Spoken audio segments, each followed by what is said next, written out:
2 down, 2 to go. Let's keep it rolling. It's the obligatory PSU pregame show.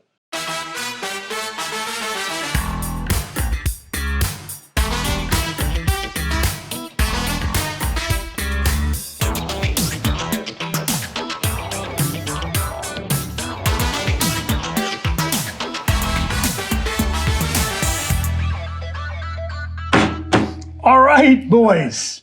2 more. Yeah. 2 more, Mike the mailman. You might come in here with a big old plate of crow in a couple of weeks. Yeah, that's right. Because I did say 15 wins, right? I did say 15 wins, and it would be 15. I just wanted to share what I said the first game. I said 15-0, but I'll still take the 15 wins. I'll still take that.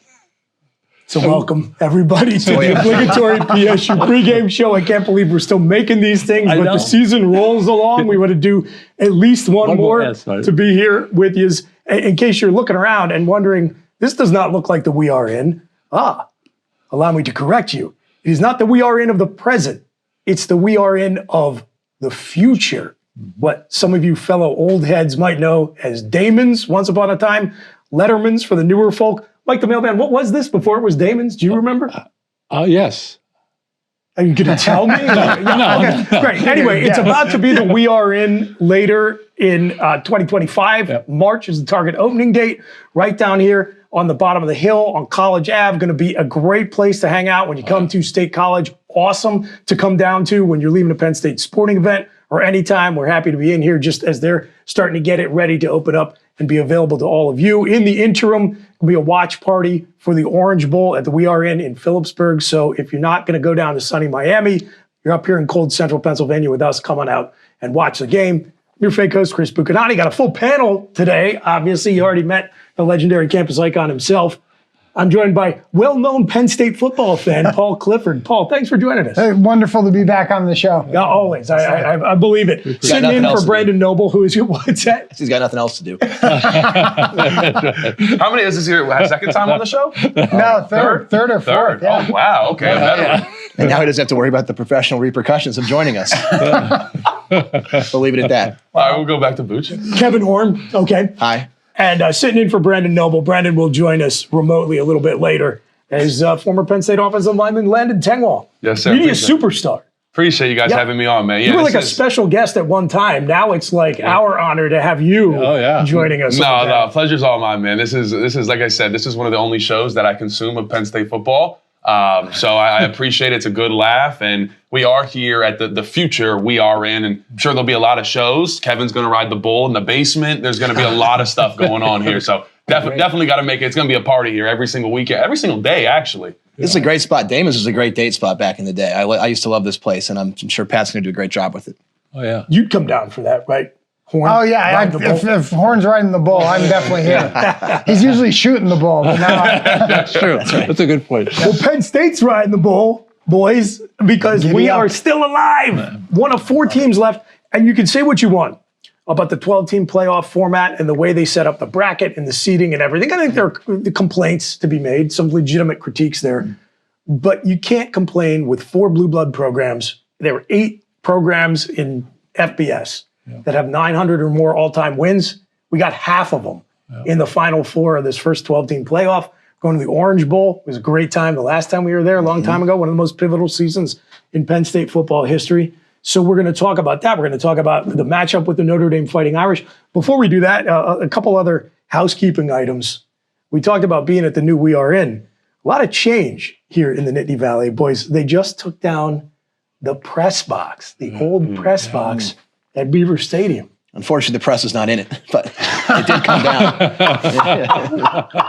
That was a good one, Kev. That glorified double wide in the sky. Oh, yeah. What was remarkable, it was funny, Penn State made a big event of it. Come at 7:30, we'll sell you coffee or whatever.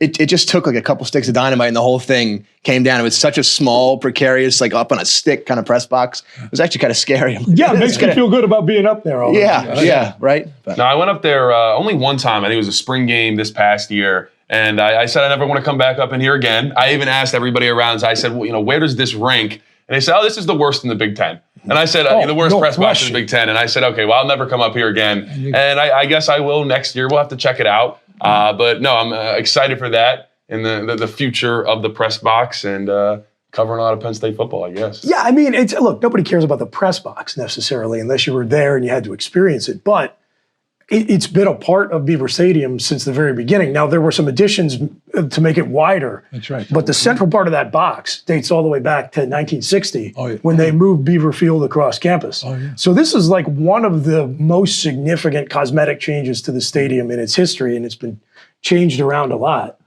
So, it's just kind of emblematic of the way the stadium's changing for the future, Paul. A lot of change around here. Yeah, my great memory of the press box. I've only been in there once, and it was.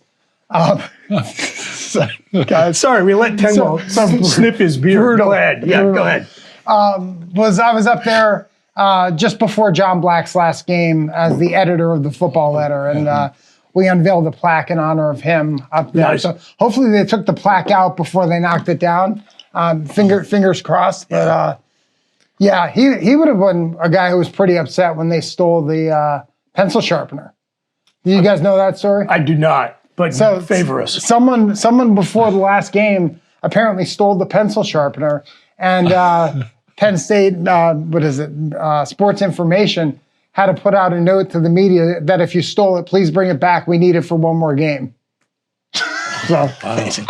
John Black's a legend, man. I never liked to go in the press box back when I was capable of getting credentialed. They would never give me a credential now. But back when they would give me credentials, I would pick a game or two a year that were like sort of small games that we were going to blow them out and didn't matter. And I remember at Illinois one year, I had a credential and I sat next to John Black for the whole game. And it was just one of my favorite Penn State experiences, sitting next to a legend back when the football letter was great, and like watching Picasso paint, right? yeah, in a sense, like he's the man. And just, you're right. He did write in pencil and very old school, every play he wrote down on a piece of paper. He was the man. Yeah. I think of the binoculars. Yeah. Love that guy. So I need some education here. John Black, we got, who was the guy that everybody hated? David something? Dave Jones. David Jones, sorry. right? Yeah. Yeah, okay. So I need an education on the history. Sorry, Dave. Shut up. No, it's known. We're a pro Dave Jones show, for the record. Yeah. Dave has actually been very gracious to us over the years. But so John Black took over for Ridge Riley, who were like the two longtime writers of the Penn State football letter. Yeah. Not to give a big long history lesson, but I guess it's somewhat appropriate given the history of the two programs playing here. Part of what made Penn State's Alumni Association so big was back in the day before every game was on television. If you were an alum and you were anywhere else in the country, or even parts of Pennsylvania, the only way you kept up with how the team was going was how the season was going for the team. You would get a letter from the Alumni Association. They would mail to it. Yep. Yeah, so you had to mention that. The mail. So Ridge Riley wrote it for a long time, and then John Black, who just retired recently, was the guy who took over from Ridge. Mm-hmm. So just real quick, 3 little stories about my time in the press box, things I remember. An Iowa assistant coach damn near killed me with one of those battleship doors in that press box because he was locked out to start the second half of the 2000 Iowa game, which we lost in overtime, by the way. Yeah. And I graciously thought I was being a nice guy. I would go unlock the door for him so he could get back and do his job. He flings the door open so fast, came this close to taking my face off, Paul. So first of all, it's my fault. Probably we lost that game. Sorry, I should have just left them locked in there. Second of all, I could have been a millionaire off the Iowa athletic department. I also remember one time I saw Brent Musburger just stiff arm and bowl over one of my buddies, shout out Mike Levine, just dashing to the bathroom. I don't know what Brent had eaten or what he had going on, but he was in a rush. And then the other thing is I happened to be up there. I think the statute is run. I pulled a couple of strings. I was up there for the 2005 Ohio State game. The whole thing, just solid gunmetal, basically, like an old battleship. Oh, yeah. I will never forget the air vibrating from that box shaking when Zombie Nation hit after the Calvin Lowry interception. So RIP to the old gray lady of Beaver Stadium, and I'm sure whatever they replace it with will cost a lot of money and look very nice. It's worth going $700 million in debt for. Sure. Anyway, we don't need to talk about that. We need to talk about positive things, not the press, like how good this team has been. Yes, let's talk about, before we get into, we'll talk about Boise in the next segment. I just want to touch on, especially in the Commonwealth of Pennsylvania, what this matchup means. It's great for college football. It's great for Penn State. As I was watching the Sugar Bowl, Mike, I was thinking, man, Georgia not looking so good with the backup quarterback. Maybe this is the more favorable matchup for the Nittany Lions in the Orange Bowl, but just as somebody who's like a longtime college football fan, I couldn't resist the possibility of Penn State versus Notre Dame in this game. It's a marquee matchup by far. It's a great matchup. I mean, I'm sure you attended some of those great games we played them in the past. Oh, yeah. Actually, that was one of the coldest games I ever attended with. One of those Notre Dame games, I don't know what game it was, but it was the coldest one ever. That storm of 1911, I remember that. Yeah, 1911, that's the one. Come on, Kevin, know your history. I know the game. The first time we played them was 1913. It was really cold. Got me. Very cold. Yeah. It's good for college football that either Penn State or Notre Dame is going to play in the championship. It just is. Like two historic, proud programs that haven't won in a long time. Frankly, the whole Final Four is fantastic. I mean, Ohio State's the most recent winner, but that was a decade ago. Texas, Penn State, Notre Dame, all three very proud programs have not won a championship in a while. That's a good thing for the sport. It's been a really fun, despite the blowouts, it's been a fun playoffs for sure. Yeah. But can you imagine walking into Snaps Pizza in Hazleton, right, with the divide between Penn State fans and Notre Dame fans? Like in northeastern Pennsylvania, you only like two football teams, right? There's Penn State fans, and then there's fake Notre Dame fans. Yeah. Well, you know what's interesting? So I would always very good. Yeah, that was good. I like that. So I would go home all the time with Dom DeLuca. He lives near Scranton, right? So Wilkes-Barre. And I was fascinated. I didn't really know that there was this Notre Dame fandom up there in PA. So that was news to me. And I was like, oh, okay, well, I mean, it's whatever. And I had the option to go to a lot of different schools, and my final two were Notre Dame and Penn State. Yes. So this is the Blue Bloods, like you guys said. This is really exciting. Two really well-coached teams, too. That's what I'm excited about. It is going to be a battle. I don't think anybody sees any world where I don't think anybody sees any world where this is going to be a blowout. I mean, this is going to be a tough game. There's going to be body blows. Who is going to be able to withstand the punches? I'm excited for it. Two great coaches in Marcus Freeman and James Franklin. Great guys, too. Our former single-season passing leader, now a trustee, Matt McGloin. Yeah. So he's an elected official up in that area. He's a Scranton native. Yeah. And, man, he's really got to be feeling the tension. Forget about blue versus red. Right. To your point, Paul and I we're like coal cracker / coal cracker adjacent area. I know you give me some crap about Carbon County, despite it being named Carbon County. It's not coal region. But anyway, that's for another time. So, here you have a former Penn State quarterback, trustee, elected official that's like 50% Penn State fans. Yep. And 50% Notre Dame. I mean, those are the two flags you see on all the porches. I guess the fact that he's 100% Irish. 100% Irish helps him, right? The red hair is a bonus for him there, for sure. But tell us, Tengwall, a little bit, what appealed to you about Notre Dame that got them into the final two? Yeah, I mean, well, first off, so that was Brian Kelly, obviously. And they had Jeff Quinn. Stand-up guy. Great dude. I will tell you, Brian Kelly was one of the reasons I did not go there. I'm just being, you know me, I'm a truthful person. I respect that. Yeah, he tanked them a little bit, for sure. I actually saw that because I was going back and forth online with some of the Notre Dame beat writers. And I'll just say, by the way, Notre Dame's beat writers and their coverage, I think it's the best out there. They're cool, they're fun, they have a great time, it's great information. So shout out to all of them. They're fans already, like, oh God, so much better. I'm so glad to be done with the Boise fans. The Boise State fans. Sorry, folks. Because we're similarly positioned to them. That's I think the big difference between us and Boise and SMU. What's that? Our Penn State's similarly positioned to Notre Dame, like historically and the current state of the program and all. Like we're like. We're viewed as equals versus like they don't think we're talking down to them, and we're not. Right. Because the respect factor is definitely there. Yeah. But so I mean, going into that program, I mean, it was cool, touchdown Jesus, all that stuff. And Jeff Quinn was the offensive line coach at the time. He had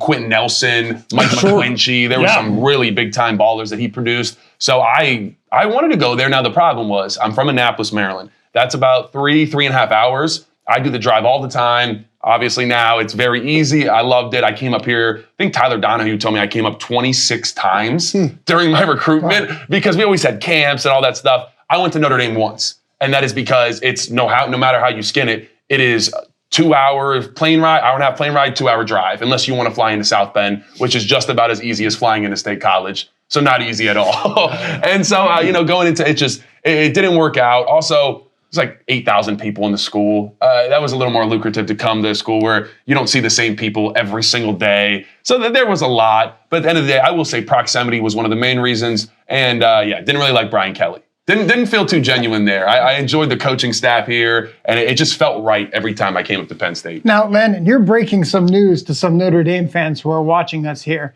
right? If you went, I said this to you the other day, if you went to Northeastern Pennsylvania and asked all those Notre Dame fans, where is Notre Dame located? They wouldn't be able to point to it on a map. Half of them would say it's in the suburbs of New York City. So you're shocking people to learn that it's like 8.5. Definitely some people who think it's in Chicago. That's exactly no question. no No question. question. It's also a dump too, by the way. The Pete Buttigieg ads, not in politics, but I've been to South Bend a bunch of times. Yeah. A lot of my friends, a few of my friends went to law school at Notre Dame, and I went there on a bye weekend once for the game. I was there for the game in 2006. I think we were out there. It's a great place to watch a game, historic stadium. And I'm a big fan of Marcus Freeman. I really am. I just remember Brian Kelly's one of the biggest villains of the sports. Right, I'm going to leave for LSU because they have a better chance to win a national championship. He hasn't done shit there. Notre Dame's knocking on the doorstep. And Freeman was promoted from within. And there's that video when he was announced and he walks into the team room and the whole team just loses it because they're so happy. Like he's an easy guy to root for. He really is. So unlike previous Notre Dame teams, I'm not a Notre Dame guy. I'm not a Catholic guy. I'm not a South Bend guy. But I like Freeman a lot just based on that story. Yeah, and I'll just say, I mean, we saw it at the end, how they sealed the game against Georgia. They brought the punt unit out, decided to take them off the field. They bring their offense back out, and there's the analytics guy is standing right behind Marcus Freeman. That started to go viral. And, Marcus Freeman turns to the analytics guy. They talk a little bit. He sends the offense back out, and Georgia's scrambling. And everybody expected Kirby Smart to call a timeout. Well, he didn't, and it has been confirmed through Notre Dame that they were never going to snap that ball. Georgia jumps off sides, and then obviously they ran out the rest of the clock. I don't think Georgia was going to come back and win. But saying all that to say, in my opinion, from watching all this tape too, Notre Dame is far and away the best coach team. They have started the season on defense. 5 of those starters on defense are no longer playing, season-ending injuries, and they are still one of the best defenses in college football. And they rotate. I mean, they'll play 11 guys start on defense. They'll play close to 22 guys on that defense, and it doesn't miss a beat. So shout out to Al Golden, all those guys. They do a fantastic job. I'm a really big fan of this Notre Dame team. And I also don't think there's a team that looks more like Penn State in college football than Notre Dame. I mean, it is a clone. We run the same offenses. It's just all too familiar. It's going to be a really fun game. What I love about it, like Riley Leonard came in, a big transfer portal target. They beat Georgia. He had less than 100 yards on throwing, right? Which I think we have the better quarterback. For the first time against a big, great team, Penn State has a better quarterback. That's like an unusual position to be in. It really is. And obviously he runs well and they're dual threat. But not just recently, like historically, almost all the time. Right. Like since Kerry Collins? Since Kerry Collins. I mean, we won a national championship with John Schaefer, who I love, but we won a national championship with John Schaefer, right? So I like the way we match up. We are similar teams. They have a great running game, but what's Penn State's best strength on defense? As we saw, as we stuffed Ashton Genty time and time again. I really like the matchup, and we are similar teams. Both of our quarterbacks, I think, do struggle a little bit against elite defenses. That's not a knock on ours because he's been great, but we do. And even we can talk about the game a little bit, I guess, but the way Boise brought the blitz, it was jarring. Yeah, jarring. That is and Notre Dame does the same thing. That's a perfect transition point. I still can't believe this is real. Yeah, Penn State still playing. We're in the college football playoff. Notre Dame. Semifinals, playing against Notre Dame. You talk about how similar they are. Familiarity breeds contempt, okay? I hate Notre Dame. Sports hate, by the way. It's an important distinction. There is no team, maybe in sports, other than maybe like the Yankees and the Dallas Cowboys, more fun to hate than the Notre Dame Fighting Irish. I love hating them. I hope they at least selectively hate Penn State and enjoy it. And having a strong opinion, one way or another, about Notre Dame is your God-given right as an American college football fan. That's right. I had, when Al Golden was here, I remember after his senior year playing football, he and I and Rudy Glocker that was on our show, we went out several times called the Gingerbread Man. We had a good time, and he's a nice guy. I mean, I enjoyed him. For that reason, I will root for them, except for this game. You and Al Golden as a G-Man would have been a sight to see. That was great. That was a big frat bar back in the day. Oh, yeah. It still is. That's how I found out. I was always wondering why we call it P-Mans. Because I'm a diehard Steelers fan, so I've been to Pittsburgh a bunch, and I'm like, we don't call it P-Mans out there. It's just Primanti Bros. And I found out because it was called the G-Man. So now it's the the P-Man. legacy of the gingerbread man. Oh, that's right. It lives lives. on. Oh, yeah. You got pretty much everything you could ever hope to get out of this show, out of this one segment. But we are going to actually talk about the game on the other side. I said Noble was going to get involved too. We're going to bring him in. So we're going to take a little break. We'll be right back. This segment of Obligatory is brought to you by Concierge Medical Associates. Whether you're a weekend warrior or elite level athlete, let Dr. Stephen Murphy and his board certified sports medicine specialists keep you at the top of your game. Schedule an in-person or remote consultation at conciergemedical.ai. All right, Noble, we will not let you off the hook, man. Won't do it. You cannot escape this program, no matter how hard you try. I've been, I figured that when I went with like the hoof and mouth disease or whatever it was a few years ago or a decade ago, that you guys would have got the hint, but I can't seem to get away from you. No, cannot get it through our thick skulls. So can you believe this team is one of the last four standing? Yes and no, right? I mean, there's definitely a part of you as you watch them over the course of the year where like, man, like we can be really good. And then, when the Ohio State thing and then the Oregon game and you go like, are we really that caliber? But look, like everyone has said, like we had the right draw to get to where we are. And that's no fault of ours, right? Like you can only play against the teams that they schedule you against. So I thought they handled the SMU game really well, right? First home game, playoff game in Beaver Stadium, which was awesome. And then they went and handled their business against Genty and Boise State last week. And now they find themselves playing Notre Dame, which is amazing, right? Like it's so cool that those are the two teams that are playing in one of the quarterfinals. Really nice job defensively in the Fiesta Bowl to stay undefeated in that game versus one of the best players in college football, maybe the best player offensively for sure. Absolutely. And I think, our show last week, right, before the Fiesta Bowl, I think one of the things that I talked about was like you have to gang tackle Genty, right? And that's exactly what they did. And I kept waiting for that moment where like only one guy gets to him and he rips one off. And he kind of had it, right? There was that one run. Yeah. You've seen it a couple times on the clips where he gets one guy, right? But the entire rest of the game, there were 3 to 4 hats on him immediately after contact, right? So the first guy hit him, and then you'd see 1, 2, 3, 4 guys, 1, 2, 3, 4 guys. And that to me was the whole football game. Like they were able to do that the entire game, which was amazing. I mean, look, I've been critical of the way the linebackers have tackled over the course of the year. I think the front did a great job. I think the linebackers did a great job. In the secondary, in support, they were able to keep those runs that he was usually ripping off 15, 20, 30, 80-yard runs. They were able to keep them in that kind of 3 to 7 range, right? And just did an amazing job. I mean, hats off to Tom Allen and Dan Connor and all those guys. Like they did an amazing job playing, and they played with a little bit of an attitude, kind of a little bit of a chip on their shoulder, I thought, against, that guy. And that's the fun part of playing defense is like when you get an opportunity to play against a player like that and everybody's like, oh, he's going to get his, and you hold him to way less than he normally gets. I mean, it was a tremendous effort. Yeah, he crosses the 100-yard plateau, but only in garbage time, only because they obviously at one point decided to stop pursuing a miracle win and just wanted to give him those carries. So, really nice performance from them defensively.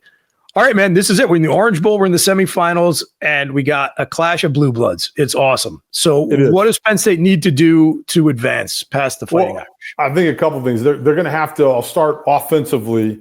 I have watched a chunk of Notre Dame film defensively, and Al Golden, who's a Penn Stater, has done an amazing job there, kind of turning them around. They play a ton of cover 1 man coverage, which allows them to get an extra guy in the box. Sometimes an extra 2 guys in the box if you've got 2 tight ends in the game or 2 backs in the backfield. So it'll be interesting to see, can we handle that from a run game perspective? We've been able to run the ball on pretty much everyone.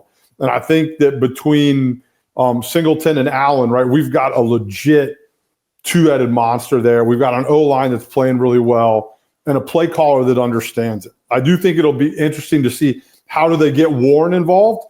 I think that they're, when you're getting man-to-man coverage, who's the guy that you're going to put on that matchup issue, right? So I think how he uses those pieces, right? Warren and then the tailbacks. And look, I thought it was great that all of a sudden on film, we got a couple guys you can throw the ball to down deep, right? So now Notre Dame and Golden, they're going to have to say, hey, they can take the top off of defense every once in a while. So I think offensively, establish the run, keep Warren involved. Don't get cute. Please don't get cute. They started getting cute for a couple minutes there. In the Fiesta Bowl, cute is overrated, right? Cute doesn't win football games. On the other side of the ball, I think it's going to be much the same. I think it's Love is the one running back for Notre Dame who may or may not play, not 100% healthy. They're going to have to do. He's going to be out there. He's going to absolutely 100%. Drugs are wonderful. You know what I mean? Like they're going to take care of it. I do think this is like two mirror images of a football team to an extent.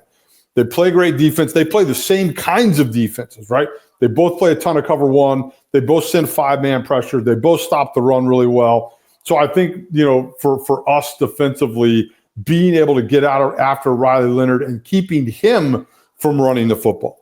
Like that to me is going to be the key. Love's a home run hitter. They've got that other back who's a nice compliment. Maybe is it Aeneas Williams? Am I making that up? I feel like that's stuck in, right, because he was a really good safety and corner for the Arizona Cardinals.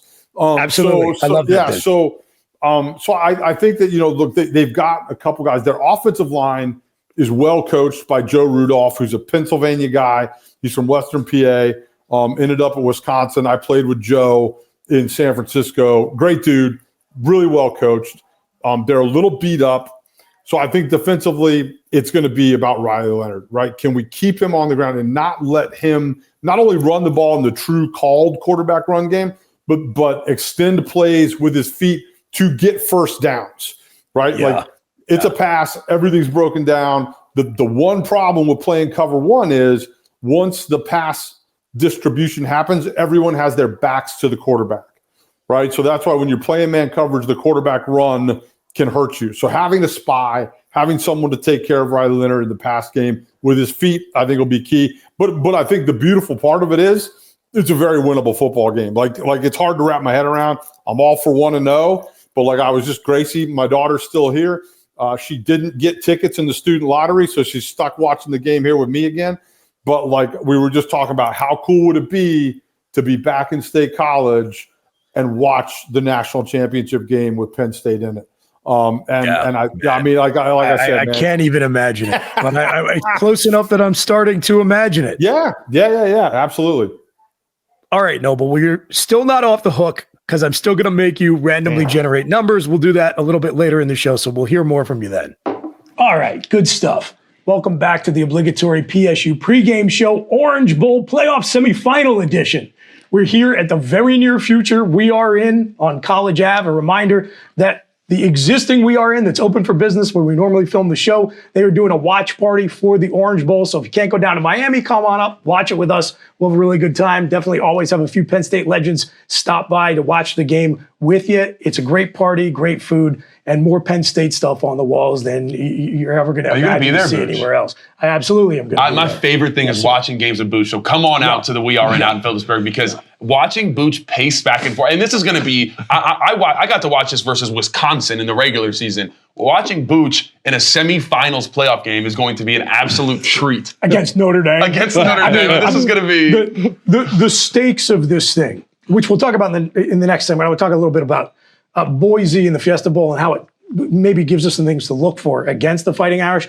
But just sort of preview, as we talk about that game, the stakes of it kind of make me sick to my stomach, but I'm excited for it too. How can you not be? No. As a college football fan, as a Penn State fan, how can you not love Notre Dame and Penn State? Great matchup. Playing in the Orange Bowl for a chance to go win a college football national championship. It's the best of the best. It's great. Yeah, it's all right, so I'll pose the question now, even as a former player, probably shouldn't, but if we lose this game, have we won a big game?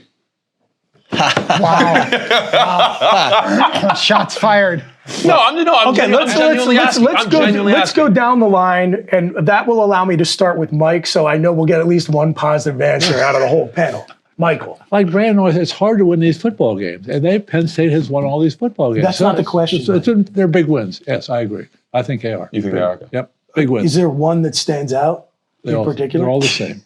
All this, you focus on Old Faithful. Want to know, Mike? Reliable. Want to know? Reliable. All right, I am going to skip myself and go to renowned longtime Penn State football fan Paul Clifford. Look, I think it's hard to win a football game, right? And so when you win as many as we have this year, I think that's a big season. He was wringing his hands over here. The thought bubble would say, "Just say whatever Mike the mailman said. just say whatever Mike said." No, go ahead, please. Talk to me about all the big games. Look, I think Kent State, that was a huge one. I think the 12 teams that made the playoffs were the right 12 teams, right? Yeah, Were they absolutely. seeded in the right way? Probably not, right? So But whatever, that's the system. if you beat one of those top 12 teams, right, you're beating a quality team. And so I would say the Illinois game and then the 2 playoff games are I would say they're big wins because they're overranked teams. Yeah. Okay. All right. That's fair. It's complicated. I don't think every game is a big win. I mean, I understand every win is precious on a certain level. I do understand that. Winning football games is hard. You don't want to trivialize it. Nevertheless, if you have a certain standard, like if you're going to get up in front of the press and say, we don't want to be great, we want to be elite, you have to understand that no one's going to pat you on the back for beating Bowling Green. That's just the way it is. There are certain wins that will be taken as a matter of course. So have we beaten a team that makes me say, man, I went into that thinking we were going to lose and we didn't? Have we gone into a game as an underdog and won as an underdog? We have a chance to do it. We're 1.5 point dogs in this game. No, we haven't. But man, I have been thinking a lot about the Minnesota game because that was the kind of game that in July you look at the schedule and you circle it and you say, oh, that's a Jimmy game, as our friends on Let's Talk Penn State used to say. Now he's Jim. It's Jim now. Yes, He upgraded to Jim. Yes, the Boise win was the Jim game. But that's the Jimmy game. We're going to be rolling. We're going to go on the road. It's going to be late in the season. It's PJ Fleck. He's coming off a bye. And then that game started exactly the way you expected it to. Yep. For the love of Christ, they blocked an extra point and ran it back for 2 at the end of the half. That was supposed to be the thing that reclaimed some momentum after a terrible first half. And we had one of the stupidest, craziest plays you could ever imagine. And yet somehow, at the end, we found a way to win it. And how did we win it? With James Franklin making one big balls call after another and it working out. To me, overcoming the specter of the stereotypical Jimmy game and it going that way for like 57 minutes and you win and you preserve the chance to get this opportunity, that does to me feel like a big win in a certain way. So I guess the answer is no, but kinda. Kevin Horn. Okay. I know it's 2025. But we're able to hold multiple thoughts in our head at the same time. Go for it. I know politics and Twitter have broken our ability to do that, but here's what's true, right? If Penn State loses to Notre Dame, it's still a fantastic, memorable, awesome season, and I'm delighted that it happened. 2, Penn State has beaten probably 3 good teams this year, maybe 4 if you count Minnesota, the 2 playoff teams in Illinois. SMU is not great. Boise is not great. They would be middle to slightly above middle teams if they had a Big Ten schedule. I think that's clear based on how we played them. Doesn't matter. There's still big wins. There's top 10. That's fine. But they're not great teams. Finally, we played 2 great teams all year. We lost to both of them, right? Ohio State and Oregon. We have an opportunity to play a 3rd great team, which, by the way, lost to a MAC school. So they're still great, but they slipped up too. Yeah. So yes, no, we have not beaten a great team this year. We have not. We've beaten 3.5 good teams. We have not beaten a great team.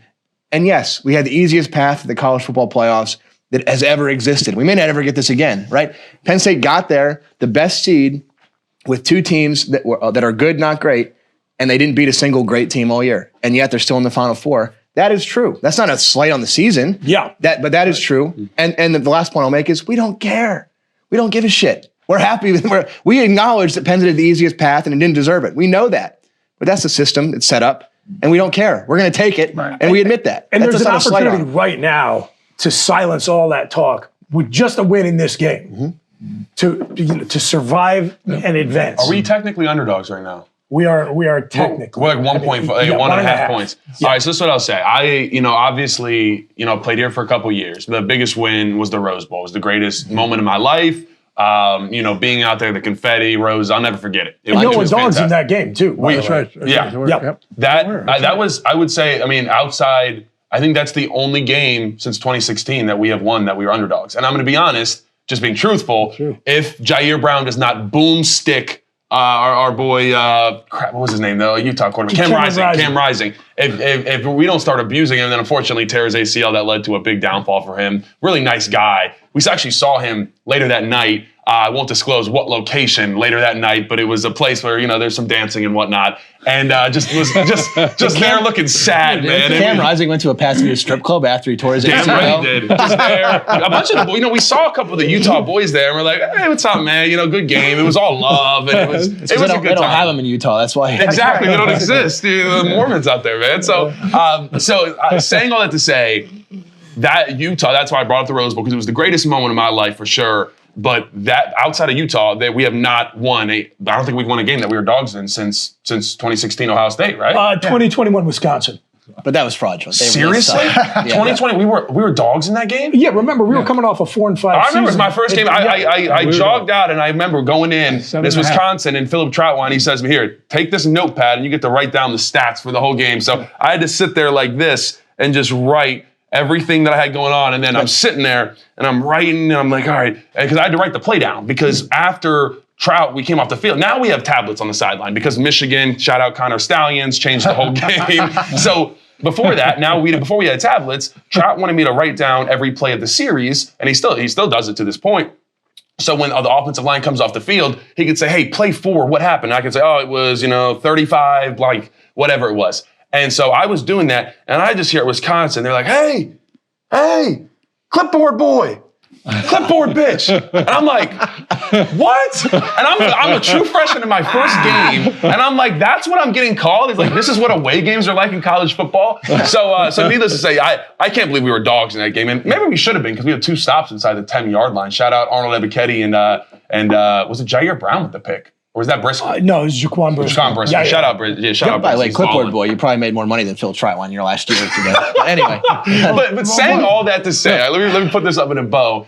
It is, like, as you guys said, it is hard to win games. That's what Franklin would tell us after every single win. It didn't matter who it was. It is hard to win games. And it felt like this year, every time Penn State snuck away, it was like Minnesota, USC, all those weeks, there was huge upsets all around college football. Right. And it kind of just re-emphasize hey, it's hard to win. So I completely understand that. But I mean, what this win would do for Penn State, just from a support standpoint, what the future, the way people talk about Drew Aller, the way people talk about James Franklin, the NIL support. Let's not even get into that. Yeah. Let's go. James Franklin has the ability to be the first African-American head coach to coach in a national championship game. That's a special thing. It really is. I mean, I've been chasing just getting in that game for 25 years since I could walk. That just the thought of walking into Atlanta for a chance to win a national championship. We're going to be dogs against Texas or Ohio State. We are, especially Ohio State. I have no grand illusions that we're going to beat either of those teams. But just the ability to be in the stadium with a chance to win a national championship if you just play 4 perfect quarters. It's something I've been chasing my whole life, and many of us have, except for Mike the Mailman, who's seen all 6 undefeated seasons. That's right. It's That's right. Landon brings up a good point, right? USC, you just talked about Minnesota. We beat Wisconsin, having to come back. We beat the 3 ranked teams that we're talking about, right? And I think sometimes we get caught up and kind of discount those games, which were tough games to win, because they're not going to be games that we talk about for the next 3 decades, right? They're not. It's not going to. Well, just wait. We'll see how the season finishes up. We don't have a 2016 win over Ohio State on our schedule this year, right?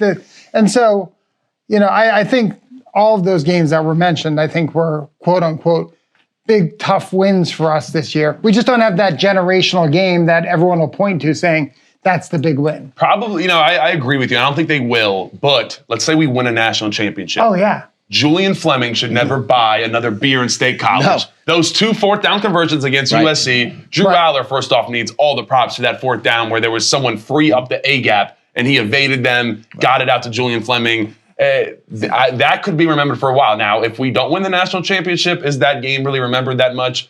Kind of, but not really. Right. But in my opinion, that would probably be the marquee game of the year, that USC overtime win. Shout out Ryan Barker, too, that really coming on the scene there when we needed a kicker, and he's been really solid. Yes, we're going to need him. That and Don Ruley and Luke Reynolds when Jim called the fake punt at Minnesota. Those 2 plays, unsung heroes, getting us there. Wait, you said you talking about Franklin? Yeah. It wasn't Franklin. I'll tell you right now. That was all Dom Rulli. That call that had nothing to do with James Franklin. It had nothing to do with the special teams coach. Well, I mean, technically it did. Are you saying that we have the season on the line and they're out there in punt formation? I know Dom Rulli decided, said, well, they're lined up correctly so we can do this fake punt. You're saying that he just had carte blanche authorization to run a fake punt in the biggest moment of the season where you could be knocked out of the playoffs totally if you don't convert that. Absolutely. I am terrified for our program. Yeah. So I'm being honest. So this is how it works. So Dom Rulli, he's had that all season long. I talked to him about it. I meant to have him on the show. Stuff got busy.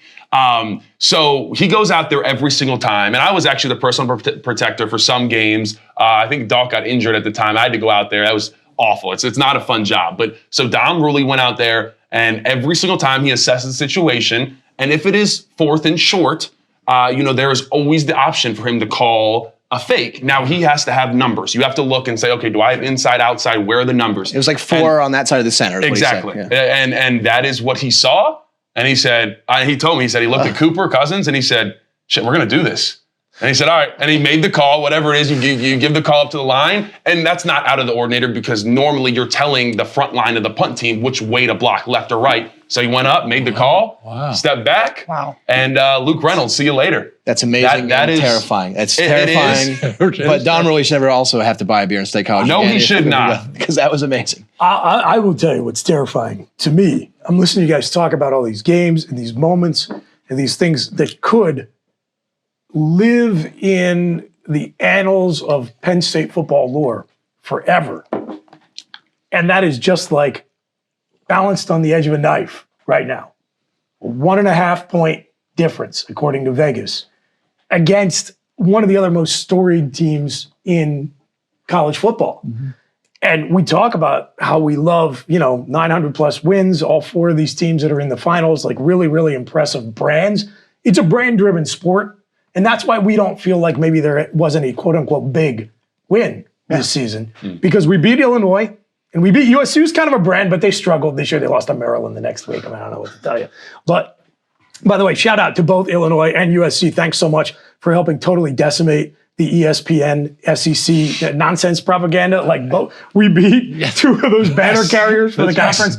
But we are still waiting to get that legitimizing win against a brand everybody recognizes. And this is our chance. So we'll take another break, and then we will actually break it down on the other side. So stay with us. Tim and Steve here from the Let's Talk Penn State podcast with a few fun facts about Notre Dame for the Orange Bowl. Cue the fight song. Hey, how about some alums from Notre Dame? Regis Philbin, Amy Coney Barrett, George Wendt from Cheers, Richard Riley, who played the actor who did the Jump to Conclusions match in Office Space, and Rudy Rudiger. Of course, they made the movie. He was later found out to be a criminal for a pump and dump scheme, but that's a story for another day. Yikes. And speaking of Rudy, did you know in the famous Rudy movie, the band on the field can actually be heard playing the Nittany Lion fight song, not the Notre Dame fight song? How about some Citizens Bank game day buttons? In the past, we've had I Wish I Were a Nittany Lion, Leprechants, It's a Dame Shame. Some ideas for this year: Shame Rock, Sham Rocked, Free Fall, Notre Dame. And did you know Notre Dame students suspect the movie Shrek is actually loosely based on their school? Lord Farquaad, campus has a Farquaad. Kingdom of Duloc, the student handbook, is called Duloc. And hey, Shrek even looks like Charlie Weiss. How about that fight song, Tim? For me, one of the most iconic fight songs in all the land, but I hope we don't have to hear it at the Orange Bowl. Don't like Notre Dame? Gotta respect the fight song. Go State, beat Irish in the Orange Bowl. Beat Irish. Random Number Generator is brought to you by the good folks at Anti-Fragile Brewing Company. Anti-Fragile is the official beer supplier fueling the obligatory pregame show. Anti-Fragile brews incredible beer we all enjoy and recommend. And check out their Moody Culture Kombucha and fill up on Uncle John's cheesesteaks. Check them out when you're in Happy Valley at 324 East Calder Way or anytime at antifragilebrew.com. All right, well, we're still doing Random Number Generator, Mike. We are? Oh, good. Yeah, we have not done more of these in a season ever, and I couldn't be happier about it. We couldn't be happier to have all of you along with us on the journey. We really appreciate it.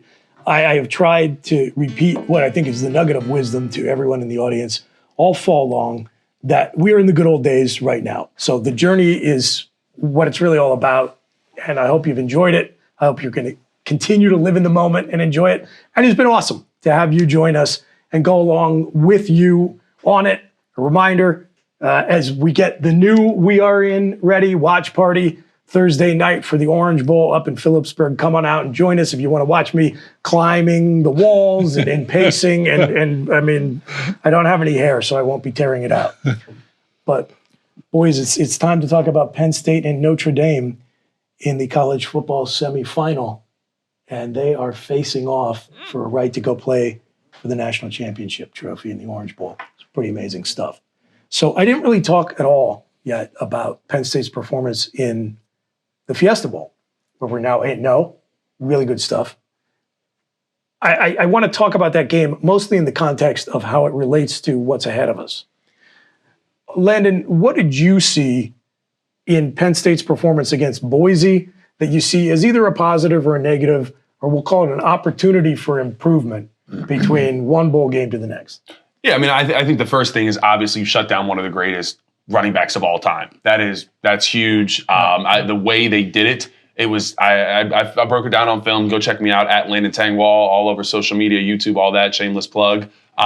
They basically made a triangle every time Ashton Genty had the ball. It was we're stopping it at all points. We had someone going low, someone going high, someone going middle. It was everybody doing their 111th. It was so fun to watch them play football. That defense, to watch that tape, it was truly a pleasure. Not as fun, obviously you got to give up something if you want to take something away. So they had some passing, but that was the idea. We're going to stop Ashton Genty, demoralize him. Shout out to Dennis Sutton for cleaning his clock. Was it dirty? Absolutely. Yeah. But what was the idea? Go in there and have that guy going back to the sideline, demoralized. That's what we did. So great job there. Now on the offensive side for Penn State, we really struggled with blitz pickup. That was the number one thing. And Notre Dame blitzes more than Boise State, believe it or not. And again, you watch way more tape than any of us, all of us combined. I felt like that was probably the worst performance in pass pro from the O-line all season long. I'd probably agree with that. And it was difficult. I broke down I had a 16-minute film breakdown from the offense of Penn State. About 11 minutes of it is the blitz pickup, so you can go check that out on my channel. It was incredibly infuriating because it was the same blitz over and over. I won't get into the analytics of it, but it was, it's called double A gap mug. That's when the two linebackers are both in the A gap and they're standing up, and it's just called axe because it's an X. They just cross. One is the picker, one's the looper, and we could not figure out. We kept sliding to the loop man. The loop man goes all the way around. The picker comes down. Yeah, we kept sliding to the loop man, and it was it made me so angry because it was so easy to fix. I was live tweeting on the game. I said, give me a direct line to the sideline because I can fix this right now. And it was just, I can't believe we didn't fix it. And I have all the faith in the world in Philip Troutwine and Nick Dawkins in them, but that was bad on everybody's part. Me, everybody that watches my stuff, I'm transparent. I call it how I see it. That was bullshit by the Penn State offensive line and the scheme that we came with, because that was an easy fix. And on top of it, we talked about having tablets on the sideline. You can see everything. So I was okay with it for the first time. The second time, they ran the same blitz 6 to 7 times and got us almost every single time. That is, like I said, it's BS. And that makes me really mad just as a fan, as a former player, all of it. And I did some diagnosing. I'm just looking at the tape. I think part of it was that it looked like, because Drew Aller multiple times came up and told Doc to make the ID, it seemed like they put who makes the ID in pass protection, they put that on Drew Aller's plate. I don't think that is what should happen. You have a 5th-year center, Nick Dawkins. You let Nick Dawkins handle that. Drew Aller has enough to deal with of worrying about everything else on the field. He doesn't need to be worrying about the protections. So I don't know. Like I said, and it's everybody's fault. It's not Nick Dawkins. It's not just Trout. It's not Koto Nicky. It's not just Drew. It's everybody. You got to take the blame. It's James Franklin too. The offense as a whole has to take that on the chin. But it's all right. You won the game. Now, if you do that against Notre Dame, you're going to get absolutely sucker punched if you're not ready. So you've seen it on the field, and they're going to get a chance to go back and watch it many times on tape, I'm sure. So Al Golden, the Nittany Lion, who was drinking at the G-Man with Mike the Mailman once upon a time, the Broyles Award finalist for top assistant in the country, again, tied the eventual Penn State win versus Notre Dame back in 1990, the tight end who caught that pass. Oh, yeah.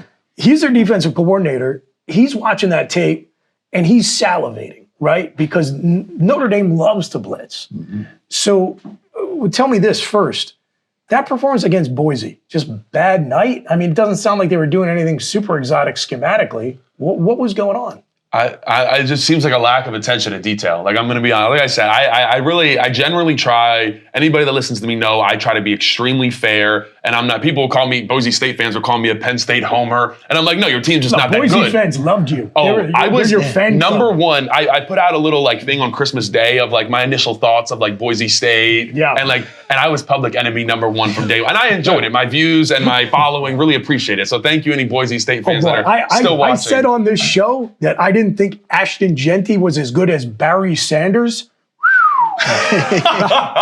Man, slap in the face. Apparently. right. Yeah. Landon, why do you think they didn't fix that problem? I mean, if you saw it, I would think they would see it. I mean, listen, I don't really have an answer to that, Mike Mailman. I'm sorry, man. I really don't. It's like I said, that is what I'd call, it's bullshit. That's all I'm going to say. Like, it is what it is. Like, I genuinely don't have an answer. And I know Philip Troutwine. I know that ate at him. I know it's still eating at him. And I know that he is going to do everything to fix it. I'm just being honest. Yeah, I think know that's that guy. good. Absolutely. I would rather have them get a fire lit under their ass against Boise State so they're ready and they're up for Notre Dame. The other thing, I looked at that game and said, what's the other thing that I think Penn State needs to work on? What's the lesson they can take out of the win? You want to learn from mistakes made in wins.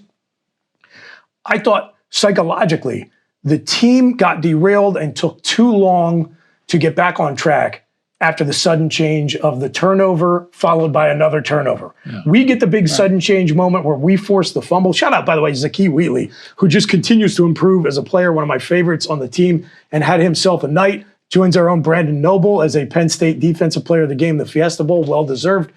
And then all of a sudden, 3 plays later, Drew puts the ball on the ground. And I thought it took damn near a quarter for the offense and the defense to recover. Yep. And they turned what was about to be a total rout into a football game for a while. So the team's got to learn from that. Well. And I'll say this, not to make anybody feel bad, but I have a screenshot of the ball laying on the ground on the mesh point where Drew and Nick fumbled it. If Nick would have took the ball, he was one-on-one with number 21. He was an awful tackler. So it would have been 21-0. I mean, if we don't fumble there, that game is probably like 49-0, and we're just chilling. Instead, there was a little bit of sweat going on there. Right. Like I said, it is what it is. You played a team that was, a group of 5 team. So thankfully, they were in the Mountain West, and outside of Ashton Genty, they weren't that good. Now, you play Notre Dame, as I said earlier, this is the best coach team in all of college football. I don't even think it's really close.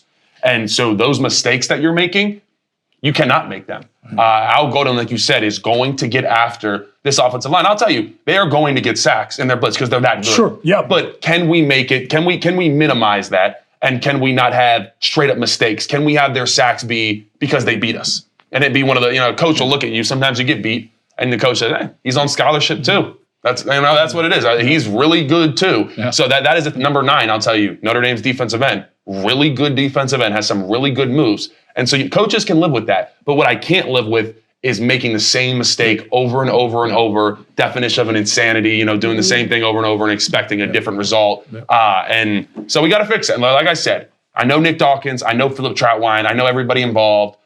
It was eating at them. They're going to get that fixed and figure that thing out. They weren't given any help either, right? Like the big thing on the internet this week, and I think it was correct, is Nicky's galaxy brain. You're running for 8 yards a carry, 7 yards a carry, 8 yards a carry, and you're throwing the ball on 4th and 1. Insane. I mean, it's insanity. It was insanity. I'm not a football guy, and I don't know what play you should run in any given situation, but there's a reason that 95% of the time you run the ball on 4th and 1.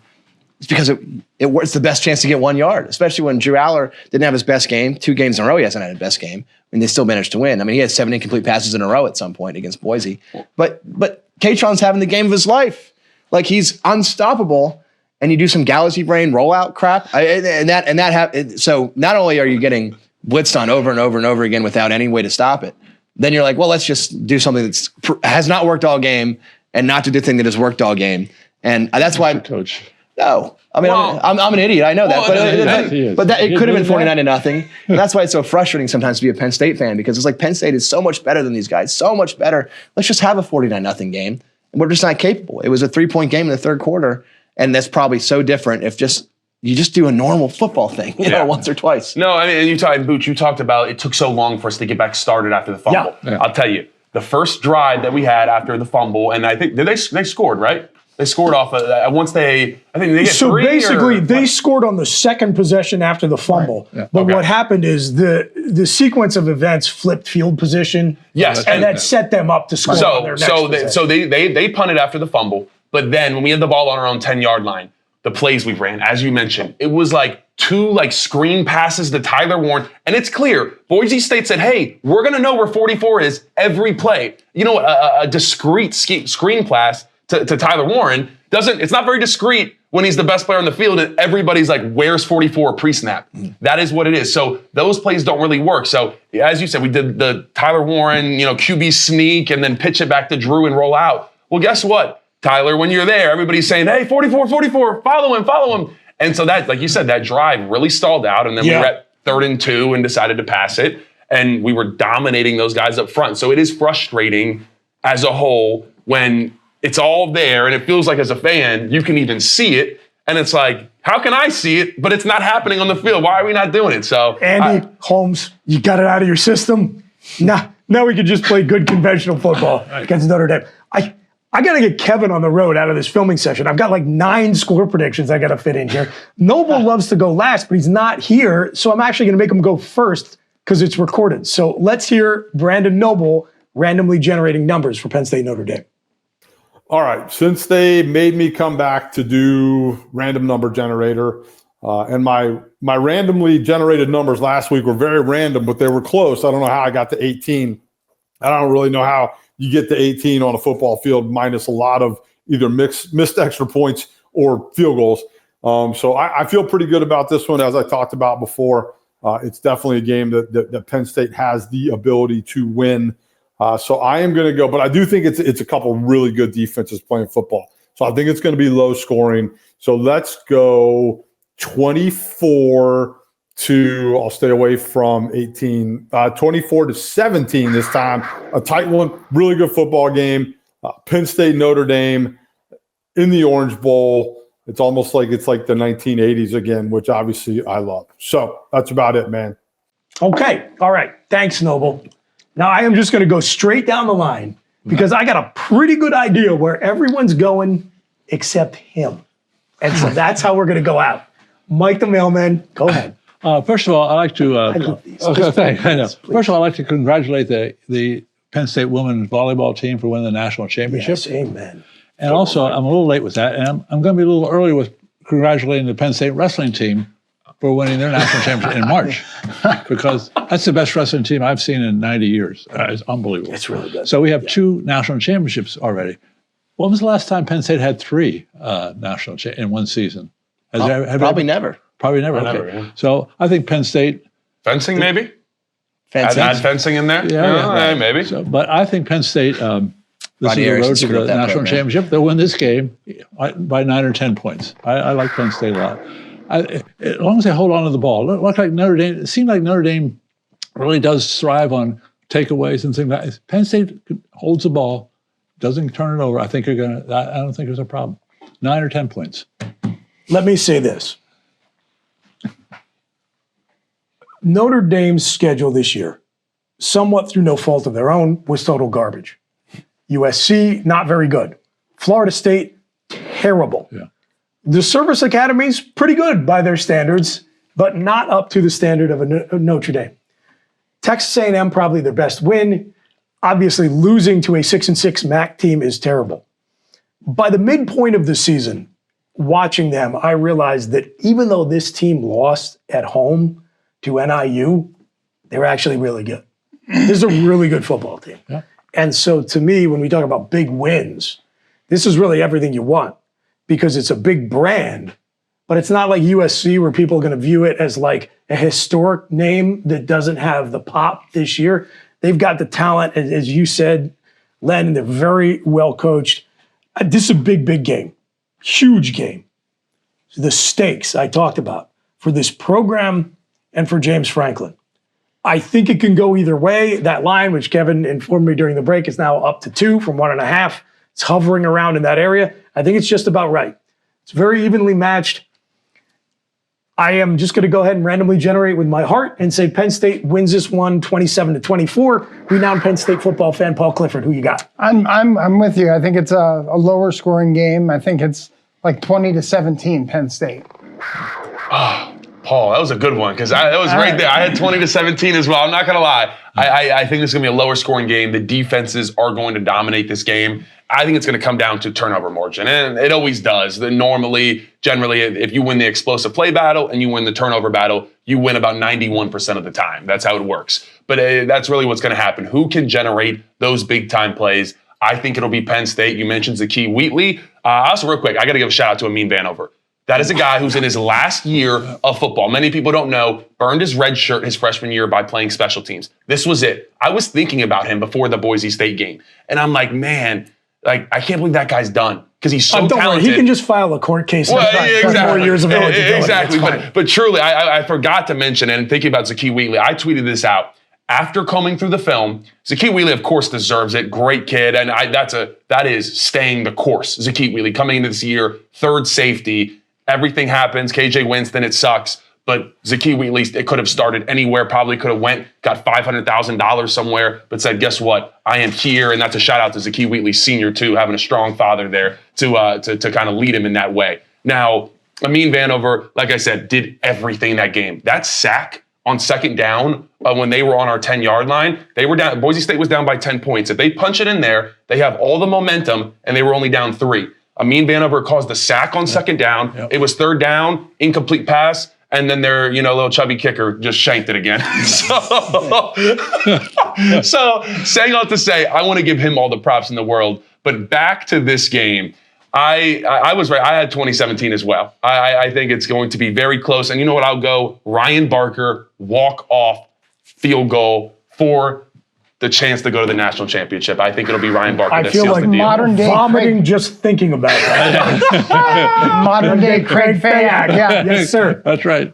All right, Horn. I don't know, man. I changed my position 5 times listening to you guys talk the whole time. It's one of the, on one hand, James Franklin just does not win when we're +2, +3 in that range. He just doesn't win. He's incapable of winning those kind of games when you're playing an elite program and you're just slight underdogs. He just doesn't win them. Whew. Utah catching strays. Again, against their quarterback who was apparently at the strip club and their backup. It's like.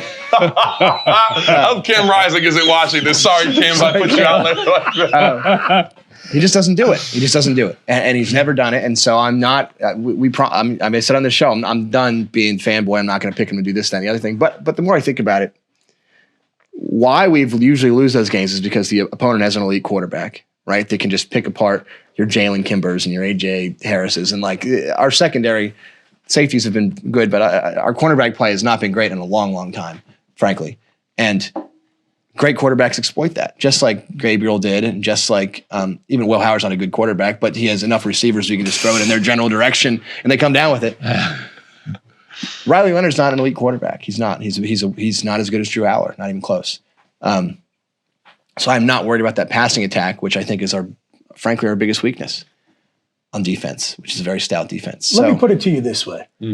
You and I can both pick against them next show. Oh, I'm definitely. I mean, we're not beating Texas or Ohio State. Yeah. So do it. Just do it. So this could be our last show of the year. It could be our last show ever. Who knows what's going to happen? like Anti-Fragile Pat Romano could pull all their money and who the hell knows? No funding.